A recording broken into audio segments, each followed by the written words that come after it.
बहुत शुक्रिया जी। देखिए, जो 2019 का जो एक्ट हुआ था ना, उसमें तमाम मदारिस को जी। की रजिस्ट्रेशन जो है वो एजुकेशन के साथ करनी थी, एजुकेशन डिपार्टमेंट महकमा तालीम के साथ। और यही बेहतरीन तरीका था मेरे ख्याल से, और जी। वो उस वक़्त तमाम जितने भी मदारिस थे उन्होंने उस पे इत्तेफ़ाक किया था। मेरे ख्याल से हुकूमत ने थोड़ी-सी शरारत ये की कि 26वीं तरमीम पास कराने के लिए उन्होंने झूठ बोला, और मेरे ख्याल से ये जो मदारिस की तक़सीम की है ना, ये हुकूमत इसमें मुलव्वस है, नहीं करना चाहिए था।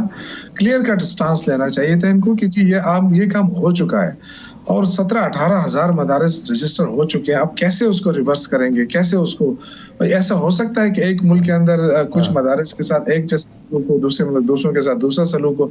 ये तो एजुकेशन का काम करते हैं मदारिस, तालीम देते हैं, तो तालीम तो महकमा तालीम के साथ होना चाहिए। और मेरे ख्याल से वो जो उस तरमीम में किसी किस्म की तरमीम मैं समझता हूँ कि ये बेहतर नहीं होगा।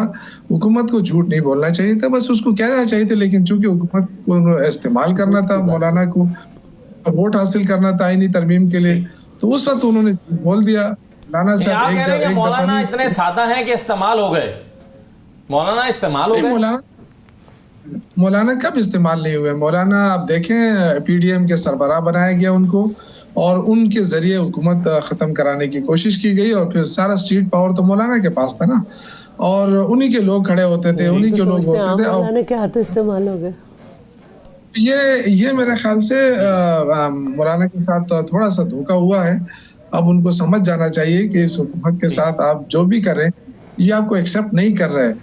तो क्यों अपने आप को बीच में बनाया हुआ है? एक तरफ हो जाए, या अपोज़िशन में हो जाएँ या गवर्नमेंट में हो जाएँ। ये आपके लिए बेहतरीन मौका है कि आप एक स्टांस ले लें, अदरवाइज़ आप किसी तरह धोखे में रहेंगे, ये लोग आपको इस्तेमाल करेंगे, और फिर इस तरह एक साइड पे कर देंगे। आप ये कह रहे हैं कि जी हमने तो बिल्कुल सही है। लेकिन चलिए, सदर मैं शौकत साहब जी जी ठीक है। शौकत साहब, मैं एक दूसरा मौजूद और आपसे शुरू कर लेता हूँ। ये सिविल नाफरमानी की तहरीक आप चला रहे हैं, जा रहे हैं, क्या ये काबिल अमल है, नंबर 1? और नंबर 2, क्या इस वक्त मुल्क इसका मुताहमिल हो सकता है? देखिए, मैं बात सुन रहा था राना साहब के। देखें, हम जब ऐलान करते हैं ना कि हम तहरीक चला रहे हैं या जो भी, तो उसमें इनको इंतशार नज़र आता है, और फिर शुरुआत ये खुद करते हैं। पुरअमन लोग आ रहे थे, एकदम आंसू गैस की शेलिंग, फिर उसके बाद लाठीचार्ज, पता नहीं क्या-क्या कर लेते हैं, फिर कहते हैं जी ये तो इंतशारी है।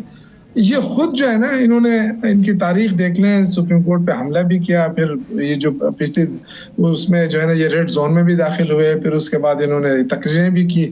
तो हमारे तो लोग सिर्फ वहां जाके बैठ गए थे ना, बैठने जा रहे थे, तो बैठने के लिए भी इन्होंने नहीं छोड़ा, उन पे गोलियां चला दी। तो ये तो इनका हाल है। तो अब आप देखें कि जो मुल्क है आईन कानून के मुताबिक नहीं चल रहा, और यहाँ पे इंसानी हकूक़ की संगीन वायलेशन हो रही है, तो ये मुल्क पाकिस्तान किसी न किसी ममालिक के साथ मुंसलिक तो है ना, ये किसी मेंबर तो है ना। ऐसा तो नहीं है कि ये यहाँ पे जो भी हुक्मरान है वो कहें कि जी हम तो अपनी मर्जी चलाएंगे, वरना ना आईन है ना कानून है। तो फिर उसमें अवाम क्या सोचेगी, अवाम क्या करे? आप मुझे बताएं कि हर चीज की वायलेशन हो रही है।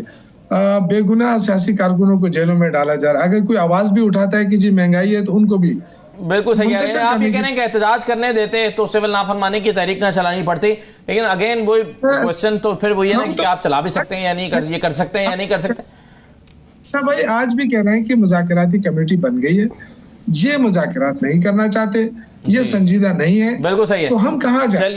अवाम के पास जाएंगे ना।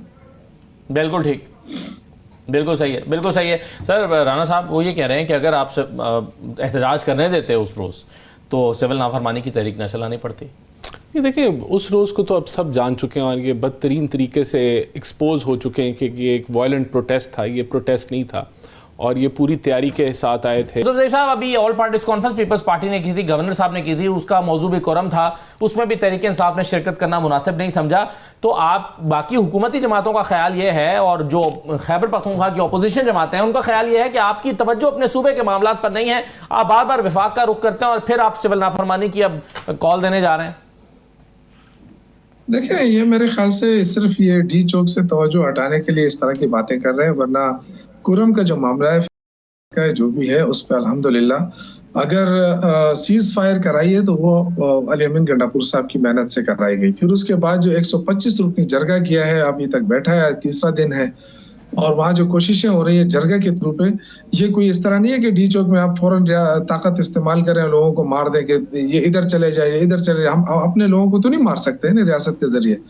तो हमने ये कोशिश ये की है कि उनमें सीज फायर कराए, और अब 125 रुपये जो इन्फ्लुएंशियल जरगा है कबाइलिया माहिदीन का, उनकी बड़ी अहमियत होती है, वो लगा हुआ है। वो उसके पीछे अली अमीन गड्डापुर की पूरी गवर्नमेंट खड़ी है, और वो अल्हम्दुलिल्लाह काफी बेहतर उसमें हुए हैं। मेडिसिन जो उसकी कमी थी, अली अमीन साहब ने उसके लिए हेलीकॉप्टर दे दिया है, उसके जरिए मेडिसिन पहुंचाई जा रही है। अभी तक तकरीबन 1 करोड़ से ज्यादा मेडिसिन चली गई हैं, रोजाना की बुनियाद पर मेडिसिन जाएंगी, और भी जो चीजें हैं जब तक रास्ता नहीं खुलता। तो ये तो सिर्फ तवज्जो हटाने के लिए इस तरह बातें करती है। एपीसी का क्या, आप मुझे बताया कि जब से एपीसी हुई है इनको, चलो हम तो नहीं गए उसमें, बाकी सारी जो बातें थी ना, जिनके पास कोई मैंडेट नहीं है खैबर पख्तूनख्वा में, उन्होंने क्या किया है?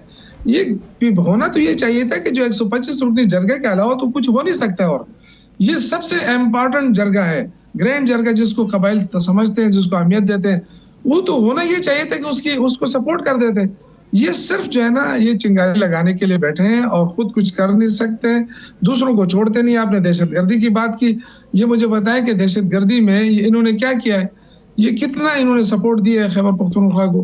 कुछ भी नहीं। ये ताने देते हैं कि जी 600 अरब दिए हैं, 600 अरब मुझे साबित करे। ये मैं टीवी पे बैठा हूं, इनमें से दोनों साहिबान बैठे हैं, ये जो कह रहे हैं 600 अरब रुपए दिए हमने दहशतगर्दी के, उसमें मुझे बताया जाए इन्होंने अभी तक 96 दिए हैं, ये 600 अरब नहीं दिए हैं। और हमारे 104 अरब रुपए सिर्फ पुलिस के ऊपर लगे हैं।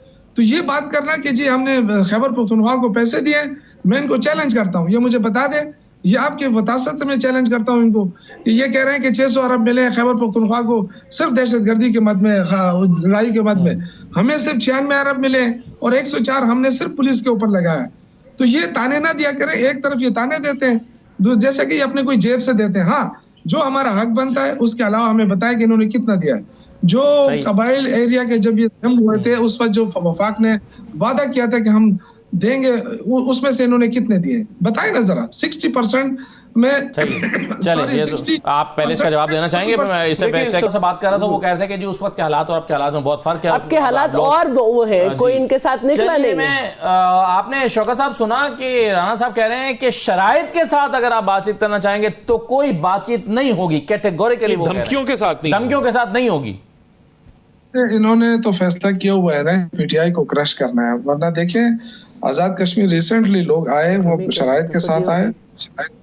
ठीक है, हुकूमत का काम ये नहीं होता है, हुकूमत धमकियां दे जाहिर रियासती ताकत के बलबूते पे। यहाँ देखिए दहशतगर्दी के खिलाफ जंग हो रही है, फ्रंट लाइन सूबा है खैबर पख्तूनख्वा, फौज हमारी फौज है, फौज कुर्बानियां दे रही है, पुलिस कुर्बानियां दे रही है, पूरी कौम उनके साथ खड़ी है। इस पे ये लगे हुए हैं, कभी मदारस को तकसीम कर रहे हैं, कभी सियासी जमातों को तकसीम कर रहे हैं। ये मुझे बताएं कि ये जो कोर्ट आर्डर की बात कर रहे हैं, तो कोर्ट आर्डर तो इस्लामाबाद के लिए था ना, चलो वहां मैं मानता हूँ जो कोर्ट आर्डर पे अमल होना चाहिए था। ये जो अटक के पास शेलिंग हुई है, लोगों को मारा पीटा, तो ये भी कोर्ट आर्डर था। या ये कैसे आपने तस्लीम कर लिया कि जी हम आ रहे हैं तो हम कब्जा करने आ रहे हैं? अगर हम कब्जा करने आते, हमारे पास कोई इतने ज्यादा वसाइल होते, इस तरह मार मार के भगाते, इस तरह तो नहीं होता। लेकिन पॉलिटिकल पार्टी के लोग जो होते हैं ना, ये निहत्ते होते हैं, इनको हमेशा, लेकिन बदकिस्मती है कि ये हुकूमत जब कच्चे के डाकुओं को ये नहीं आज तक खत्म कर सकी, ये बातें करते हैं कि जी दहशतगर्दी के खिलाफ ये कर रहे हैं, वो कर रहे हैं, आप कुछ भी नहीं कर रहे। वफाकी भी तो जिम्मेदारी होती है ना, अब वजीर दाखिला की भी कोई जिम्मेदारी होती है।